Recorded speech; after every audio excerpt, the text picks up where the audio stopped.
The Salem witch trials of 1692 are the most well-known and widely referenced instances of witch hunts in history. More than 200 people were accused of witchcraft, and 20 were executed for their supposed crimes. However, by the time the townspeople of Salem killed 20 of their own, witch hunts were firmly cemented in the practices of many cultures. The earliest witch trials in Europe can be traced back to the 1400s, and from 1484 to 1750, as many as 200,000 so-called witches were tortured, burned, or hanged across Western Europe.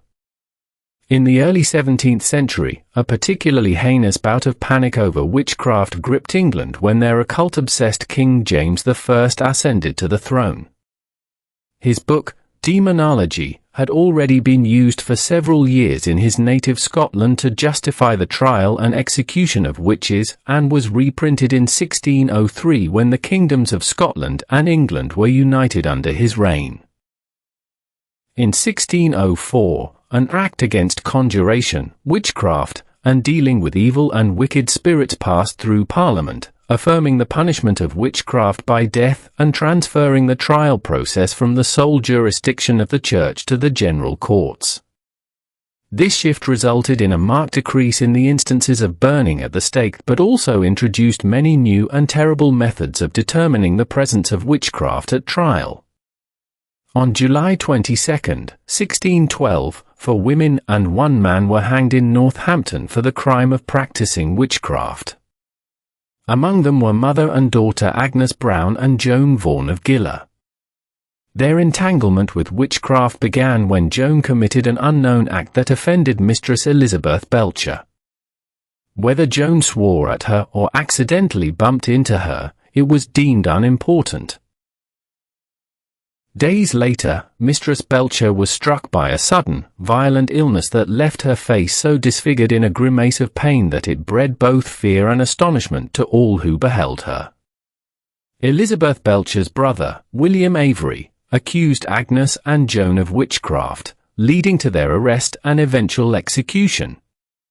Another woman, Helen Jenkinson of Thron, was accused of bewitching cattle and a child to death.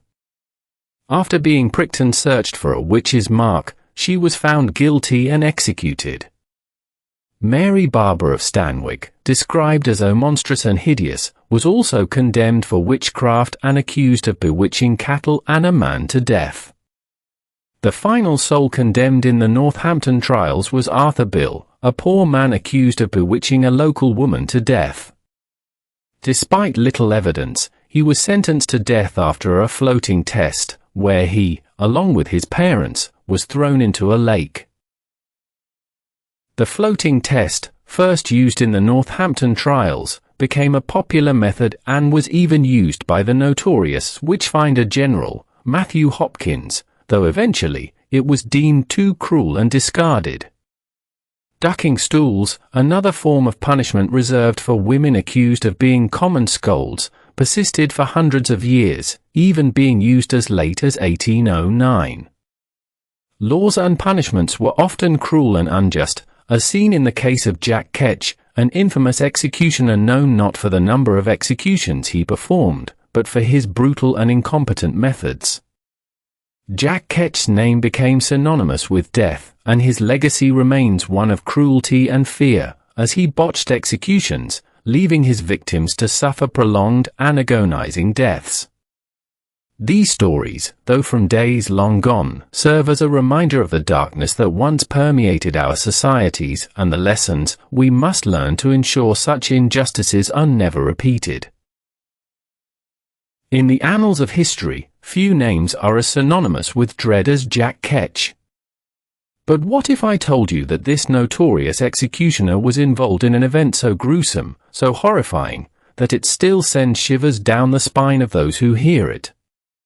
Stay with us as we unravel the tale of a botched execution that left a lasting scar on England's history. Let's delve into the chilling story of Jack Ketch, the executioner whose name became a byword for brutality. This isn't just a tale of history, it's a story of human endurance, cruelty, and the fine line between justice and horror. By the end of this video, you'll understand why this particular execution sparked such outrage and left an indelible mark on the collective memory of a nation. It all began in 1683 with the trial of Lord William Russell, a nobleman accused of treason against King Charles II. Found guilty, Russell was sentenced to death by beheading, a grim fate, yet one that many had faced before him. On the day of his execution, the infamous Jack Ketch was tasked with carrying out the sentence. But as the blade fell, what should have been a swift end turned into a grotesque display. Some claimed Ketch was drunk, while others believed he had been bribed to make Russell suffer. Whatever the reason, it took multiple blows to sever Russell's head, each more brutal than the last. 2 years later, another high-profile execution would seal Ketch's infamous reputation. James Scott, the Duke of Monmouth, led a failed rebellion and was sentenced to the same fate as Russell. Fearing a similar ordeal, Monmouth offered Ketch 6 guineas to ensure a quick death, even pleading with him to sharpen his axe. But history would repeat itself. After the first blow, Monmouth, in agony, struggled up from the block, glaring at Ketch. It took 8 strokes, 8 agonizing, drawn-out blows, before Monmouth finally succumbed, his suffering visible to the horrified crowd. The public, already wary of Ketch's reputation, was incensed. Witnesses were so enraged by the botched execution that they nearly tore Ketch apart, saved only by the intervention of soldiers. The brutality of Monmouth's death was seen as proof that Ketch had accepted a bribe to prolong the Duke's suffering. This event was so shocking that it led to Ketch being dismissed from his position temporarily. Ketch's career as an executioner came to an end shortly after, but his legacy endured. For centuries, the name Jack Ketch became synonymous with cruelty and incompetence. His deeds were so notorious that even the room where the dismembered limbs of traitors were boiled in Newgate Prison was dubbed Jack Ketch's Kitchen. The slum around Turnmill Street in Clerkenwell became known as a Ketch's Warren, a place where his dark legacy lingered long after his death.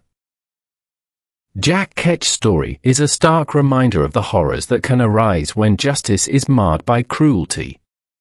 His name became a chilling symbol of the unpredictability of death at the hands of an executioner. While centuries have passed, the tale of Jack Ketch remains a haunting chapter in the history of capital punishment. In the dead of night, a roaring blaze lights up the town of Lambourne. Amidst the chaos, a figure stands accused of a crime that will seal his fate. A father, a husband, soon to be a condemned man. But was it justice, or a desperate attempt to send a chilling message? This is the story of John Carter, a man caught in the crossfire of an era marked by revolution, fear, and fire. We'll unravel the mysterious events that led to John Carter's downfall, the intense social pressures of the time, and the tragic fate that awaited him. We'll also explore the larger picture, how the rapid march of technology in the 19th century spurred both incredible progress and devastating disasters, like the tragic sinking of the SS Princess Alice. We're diving into a story of fire and water, of human ambition and its dire consequences. By the end of this video, you'll understand how a single spark, whether from a match or from technological advancement, can change lives forever. In the heart of 19th century England, during the turbulent times of the Industrial Revolution, unrest was brewing. The workers, tired of relentless labor and harsh conditions, found themselves in open conflict with the rise of machinery, which threatened their livelihoods. Born into this world of strife was Hannah Carter, the daughter of a humble laborer named John Carter. The hardships of life weighed heavily on her family, with John constantly worried about the future. Their struggles reached a tragic climax when a devastating fire consumed the family's small business, leaving them in ruins. John's life, already fraught with difficulties, now teetered on the brink of despair. In his desperation, John Carter turned to darker paths. Along with 3 other men, Thomas Winkworth, Henry Ryder, and Robert Chivers, he plotted an arson attack that would seal his fate. Eventually, the burden of his crimes became too much for John to bear. Confined within the cold walls of a prison cell, he confessed his sins to a fellow inmate, William May, revealing the guilt that haunted him. John Carter was brought before the court, where his guilt was proclaimed for all to hear. The once proud man stood helpless as the wheels of justice turned, leading him inexorably towards his final, grim punishment. On a fateful day, with a crowd of thousands watching, John Carter met his end at the gallows. His death was a stark reminder of the consequences of falling into a life of crime. John Carter's gravestone, in a quiet, overgrown churchyard, bears a solemn warning to those who might follow in his footsteps. The epitaph speaks of the price of sin, etched in stone for eternity. Years later, tragedy would strike once more, but on a much larger scale.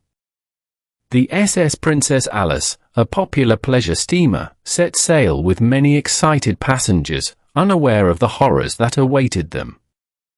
As the SS Princess Alice glided along the Thames, the tranquil evening turned ominous. The ship sailed into the gathering darkness, unaware of the deadly collision that was about to occur. In the blink of an eye, disaster struck. The SS Princess Alice collided with the Bywell Castle, a much larger vessel, leading to unimaginable carnage as the steamer was torn apart, sending hundreds into the dark, polluted waters of the Thames. Those who survived the initial impact found themselves struggling in the filthy waters of the Thames, their cries for help mingling with the noxious stench of the polluted river. Amidst the chaos, the crew of the Bywell Castle fought to save as many lives as they could, launching lifeboats and throwing life preservers to the desperate souls clinging to the wreckage. Another ship, the Duke of Teck, arrived too late to prevent the tragedy, but its crew bore witness to the horror, their faces reflecting the devastation that had unfolded before them. The aftermath was gruesome, as rescuers retrieved body after body from the foul waters of the Thames. The scene was one of sorrow and despair, as the full scale of the disaster became apparent. The victims were laid out in a makeshift morgue, where families came to identify their loved ones. The sorrow and grief in the air were almost tangible as the city mourned the lives lost to the unforgiving waters. The streets of London were abuzz with news of the disaster, as people gathered to read the reports and share the grim details. The tragedy of the Princess Alice shook the city to its core, leaving a scar that would not soon heal. In the aftermath of the disaster, investigations into the collision between the SS Princess Alice and the SS Bywell Castle revealed a tragic mix-up. While the pilots of the SS Bywell Castle were initially thought to be at fault for not steering correctly, the Board of Trade controversially blamed Captain Grinstead of the SS Princess Alice for failing to follow proper passing procedures on the Thames. This split in opinion meant that no one was fully prosecuted. However, the tragedy did inspire some reforms, including changes to London's sewage system and the Marine Rescue Operations Unit. The SS Princess Alice disaster remains the worst on any British inland waterway, yet it's not widely remembered today. One reason might be the passage of time, as this tragedy took place over 150 years ago. Another possible reason is that the victims were ordinary working-class people, unlike the famous Titanic disaster.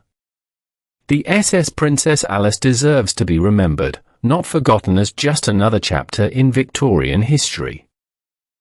Let's shift gears to another ship disaster, though this one was a disaster of a different kind. Wartime often breeds unusual inventions, and one such idea was the militarized iceberg, or Project Habakkuk. During World War II, Britain faced a dire situation as German U-boats terrorized British supply ships. The solution? A floating aircraft carrier made of ice. Enter Geoffrey Pike, a British inventor with a knack for wild ideas. His brainchild, Project Habakkuk, proposed constructing an aircraft carrier using a special material made of ice and wood pulp, known as pykrete. This material was stronger than ice and resistant to bullets, making it a viable option for military use. However, the project faced many challenges, including the need for a cooling system to prevent the carrier from melting. Despite the challenges, a prototype of the pykrete aircraft carrier was built on Patricia Lake in Alberta, Canada. It was a smaller version, but it gave the engineers valuable insights. The carrier held up well, but issues with cooling and structural integrity ultimately led to the project's downfall. The cost of adding the necessary steel reinforcements was too high, and as the war progressed, the need for such a carrier diminished. Project Habakkuk was eventually abandoned in 1944, but it remains a fascinating chapter in military history. The remains of the prototype still lie at the bottom of Patricia Lake, a silent reminder of a wartime idea that almost came to fruition.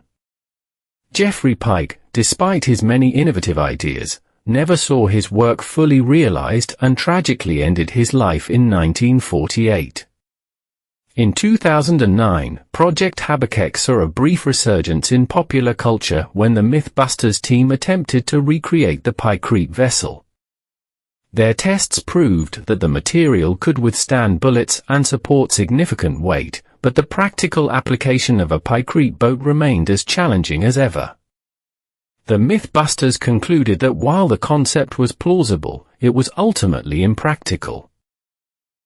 Though Project Habakkuk never became a reality, Geoffrey Pike's story is one of ingenuity and determination. His work, though often unrecognized, played a part in the larger effort that led to the Allies' victory in World War II. Project Habakkuk serves as a reminder of the creative and sometimes unconventional methods used in wartime, driven by the desperate need to overcome insurmountable odds. Subscribe to ChronicleVerse, Stories Unveiled, and become part of a community dedicated to exploring the untold chapters of history. Together, we'll uncover the lessons of the past and apply them to the challenges of today. Hit that subscribe button, share with your friends, and never miss an episode that will ignite your curiosity and inspire your journey forward.